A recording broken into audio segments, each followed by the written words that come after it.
कल तक दुनिया मिडल ईस्ट में गाजा की तबाही देख रही थी। इस बीच इजराइल की एक और जंग धीरे धीरे आगे बढ़ रही है, जो अब तबाही का मोड़ ले चुकी है। हम बात कर रहे हैं इजराइल बनाम हिजबुल्लाह के जंग की, जिसमें बीते एक हफ्ते में बहुत कुछ विनाशकारी हुआ है। लेबनान फ्रंट पर कुछ ऐसा हो रहा है कि अमेरिका को इस लड़ाई को वॉर इन स्लोमो कहना पड़ रहा है। सबसे पहले बीते 24 घंटे की विध्वंसक वॉर रिपोर्ट।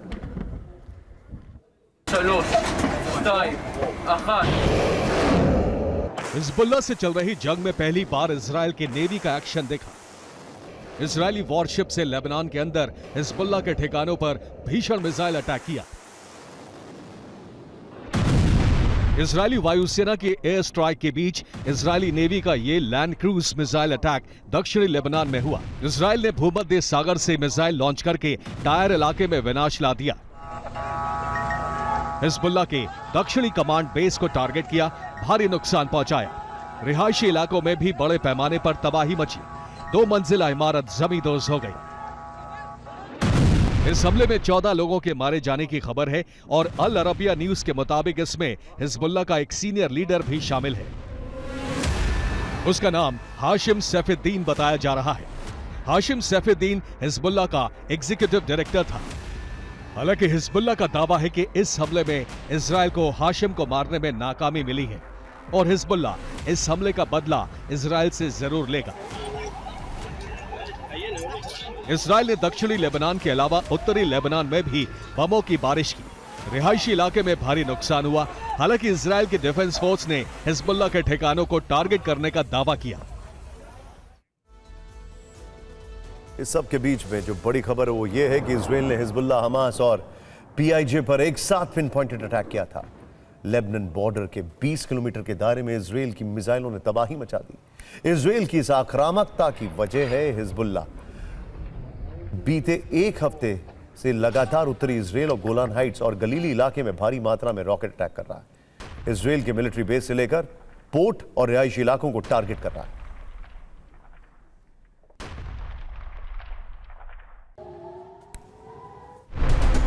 ये इजराइल के नियंत्रण वाले गोलान हाइट्स का इलाका है।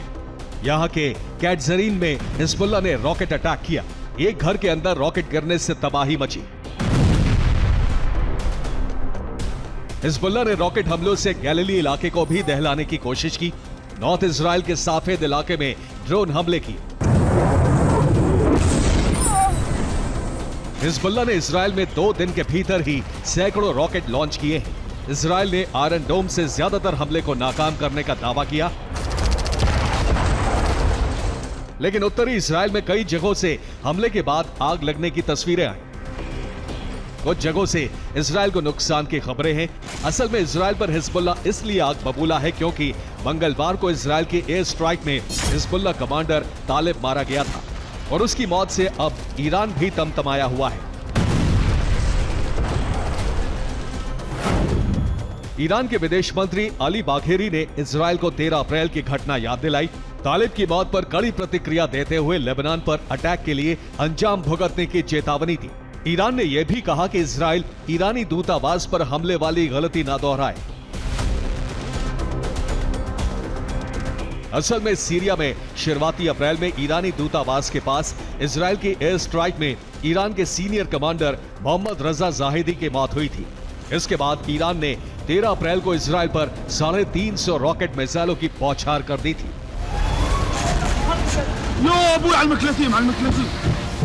अब हिजबुल्लाह भी तालिब की मौत का बदला कुछ इसी अंदाज में इजराइल से ले रहा है, लेकिन इजराइल भी हर हमलों का जवाब आसमान और समंदर से मिसाइलें लॉन्च करके दे रहा है।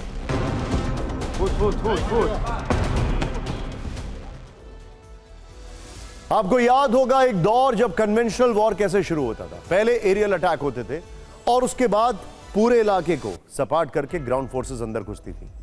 यही आपने यूक्रेन में देखा, यही आपने गाजा में देखा। और जितने लोग ये कहते हैं कि इजराइल और लेबनान में युद्ध नहीं छिड़ा है, तो हमारा सवाल यह है, क्या यही आप अभी इजराइल वर्सेस लेबनान में नहीं देख रहे हैं? एरियल अटैक, रॉकेट से हमलों के अलावा हिजबुल्लाह इजराइल पर ड्रोन अटैक भी साथ साथ कर रहा है। इजरायली सेना के हवाले से द टाइम्स ऑफ इजराइल की आज की रिपोर्ट है, हिजबुल्लाह ने 72 घंटे में इजराइल पर 16 ड्रोन हमले किए हैं। आपको पता होगा ये ड्रोन कहां से मिले, ज्यादातर ईरान से। इजराइल की वायुसेना ने इनमें से करीब 11 ड्रोन मार गिराए। आयरन डोम।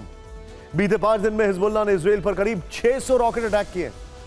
इजराइल के एयर डिफेंस सिस्टम से इनमें से करीब 90% हमले नाकाम कर दिए गए। यही वजह है कि बाइडेन प्रशासन के अधिकारियों को लगता है कि इजराइल और हिजबुल्लाह में सीधी जंग छिड़ चुकी है। इंटरेस्टिंग बात क्या है, जो इजराइल के विरोधी हैं, उनका यह कहना है कि जो भी अटैक हो रहे हैं वो ओपन एरियाज में हो रहे हैं। तो इजराइल का क्लेम कि 90% उन्होंने रॉकेट मार गिराए हैं, इसको एक एलिमेंट ऑफ डाउट के साथ देखा जाना चाहिए। सबसे बड़ी बात, आसमान और समंदर से हिजबुल्लाह को जवाब देने के अलावा इजराइल लेबनान में घुसकर ये तस्वीरें देखिए, ग्राउंड ऑपरेशन की तैयारी तेज कर चुका है। लेबनान पर इन्फेंट्री अटैक के लिए इजराइल ने बड़े पैमाने पर तैयारी की है, सिमुलेशंस शुरू कर दिए हैं। यानी कि कुछ ऐसा होगा तो वैसा करेंगे, वैसा होगा तो वैसा करेंगे। इजराइल और हिजबुल्लाह में भीषण युद्ध क्यों हो सकता है, इसे इतिहास की घटनाओं से भी समझने की जरूरत है। एक तो इजराइल और लेबनान की दुश्मनी 1948 में ब्रिटिश रूल के समय से चली आ रही है। इजराइल और लेबनान में वर्ष 1996 और 2006 में आमने सामने की जंग हो चुकी है। 2024 में गाजा युद्ध ने इस दुश्मनी में आग में घी डालने का काम किया है। 2006 में जो युद्ध हुआ था, उसके लिए हिजबुल्लाह कहता है कि अगर यह युद्ध और छिड़ता, लंबा चलता, तो हम इजराइल को हरा देते। यह हिजबुल्लाह क्लेम करता है। अल जजीरा न्यूज की अप्रैल में आई रिपोर्ट कहती है कि इजराइल ने हिजबुल्लाह के औसतन एक हमले के जवाब में लेबनान पर 5 भीषण अटैक करके दिया। हिब्रू भाषा के दैनिक समाचार मारीफ की 7 जून को किए गए सर्वेक्षण में पाया गया कि 62% इजरायली हिजबुल्लाह पर निर्णायक हमलों के पक्षधर हैं।